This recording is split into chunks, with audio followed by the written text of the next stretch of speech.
I've heard a lot of people say, we're going to rip up the deal. It's very tough to do when you say rip up a deal, because I'm a deal person. And you get that, even if it's let me tell you. But I will police that deal. You know, I've taken over some bad contracts. I buy contracts where people screwed up and they have bad contracts. But you have to abide by it. But I'm really good at looking at a contract and finding things within a contract that, even if they're bad, I would police that contract so tough that they don't have a chance, as bad as the contract is. Wow.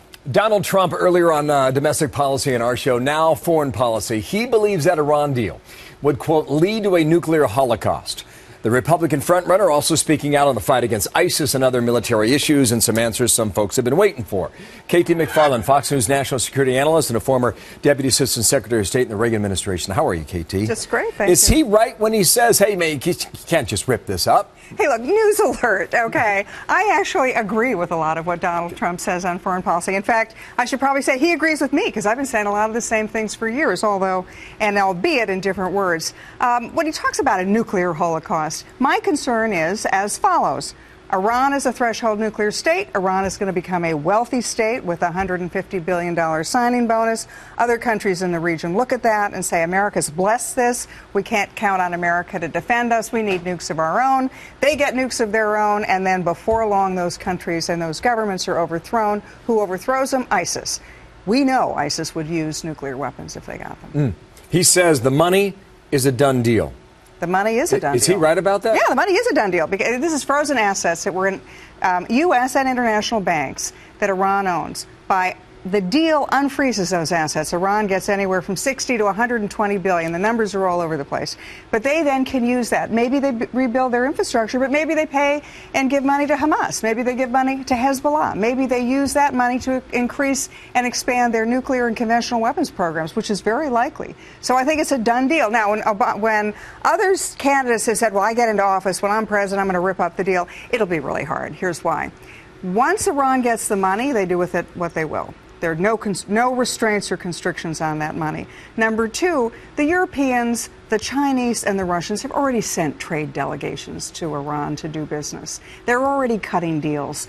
Apple Computer has already talked about opening a franchise in Tehran to sell the iPhone. McDonald's has already advertised to say who wants to be our Iranian franchisee. Once those deals are done, which could be quite soon, it'll be very difficult to undo them. Yeah, so you've been talking about this for a long time. Is he right when he says a nuclear holocaust is inevitable if Iran goes nuclear? Nothing's inevitable, and everything is preventable. But this Iran getting its hands on nuclear weapons, and an Iran that talks about annihilating Israel, death to America, other countries in the region responding by getting nuclear weapons programs of their own. If nuclear weapons are awash in the Middle East, I think it's only a matter of time before somebody uses one, accidentally, inadvertently, or intentionally. But that's a part of the world that could see a nuclear explosion. More from Trump on Saudi Arabia and this dangerous border with Yemen here. Saudi Arabia is going to be in big trouble pretty soon, and they're going to need help. Because if you look at Yemen and you look at that border, you don't have to be an expert to know that is one long border. And they're not going in for Yemen. They're going in for the oil. They're going in for Saudi Arabia. So Saudi Arabia is going to need help. Like it or don't like it, people have backed Saudi Arabia. What I really mind, though, is we back it at tremendous expense. We get nothing for it. What about that? I happen to agree with an awful lot of it. You know, I've long said that the Saudis, for the support that we've given the Saudis, what we should have demanded from them is, you guys know that in Saudi Arabia, wealthy families are giving money to Islamic extremists. Cut that money off.